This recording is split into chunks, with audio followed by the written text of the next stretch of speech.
What is going on, guys? Welcome to a voiceover.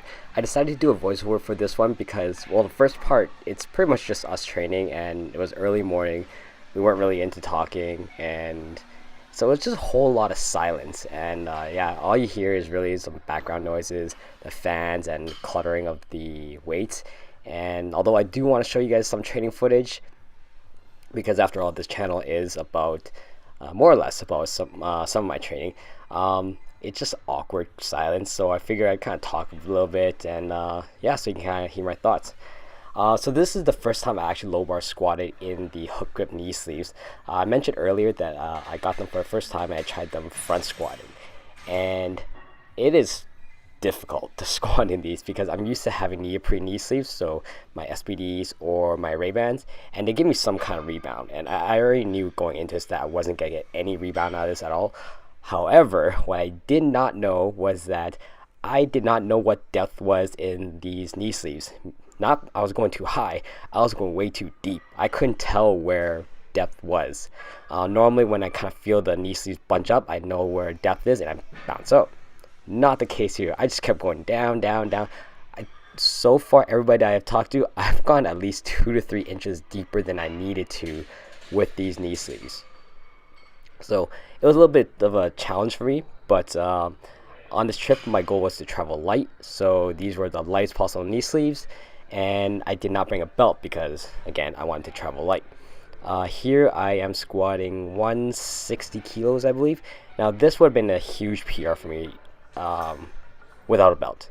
Not without, because usually last time I did this, I think I was doing with SBDs without a belt.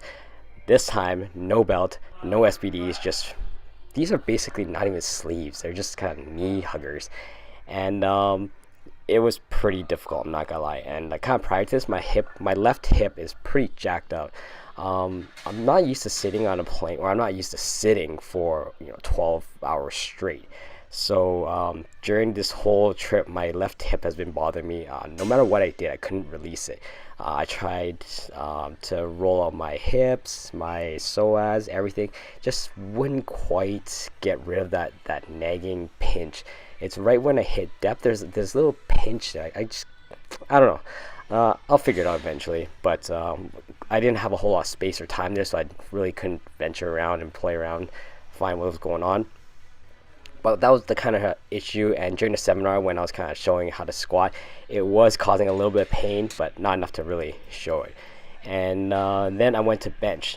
Now, leading up to this, I haven't benched in probably, I don't know, I'd say almost a week, because I can't remember what it was. I think we just had a really busy schedule, and Rhonda wasn't able to do lift-offs for me later in the week, so we tried to get all my benching done at the beginning of the week.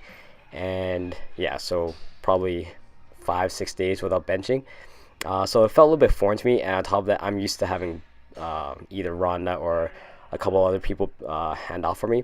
This is the first time I had Jason hand off for me in a long time, and it kind of threw me off a little bit, just because we didn't really know how he didn't know how I wanted to be handed off, and so on and so forth. Anyways, so now we're getting onto the plane to head to KL, and I'll let you enjoy the rest of the footage.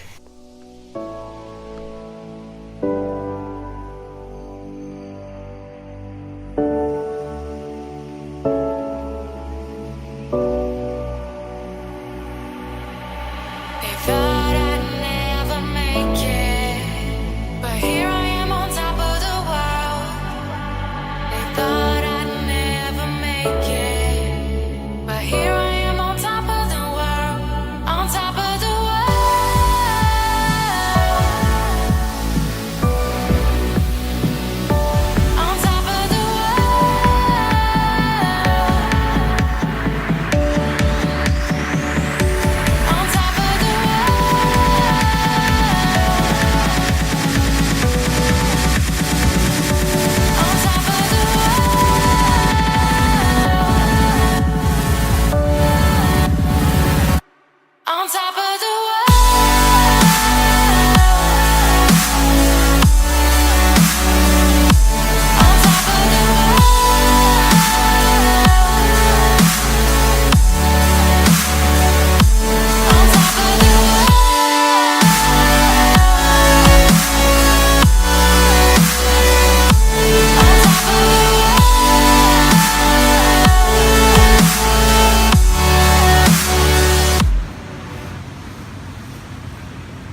So, funny story about this cab. We originally were going to take Uber because Ubers are more trustworthy in Malaysia. Singapore cabs are more known for ripping you off.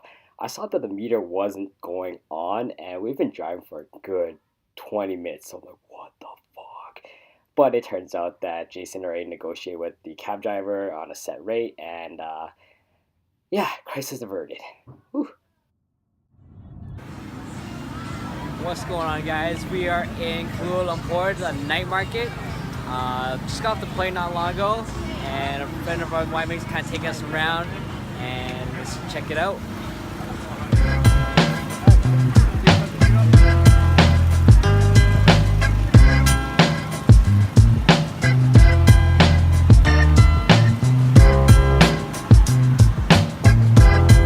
This totally reminds me of Hong Kong.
So, welcome to Revelation Republic. This is Wyming's gym.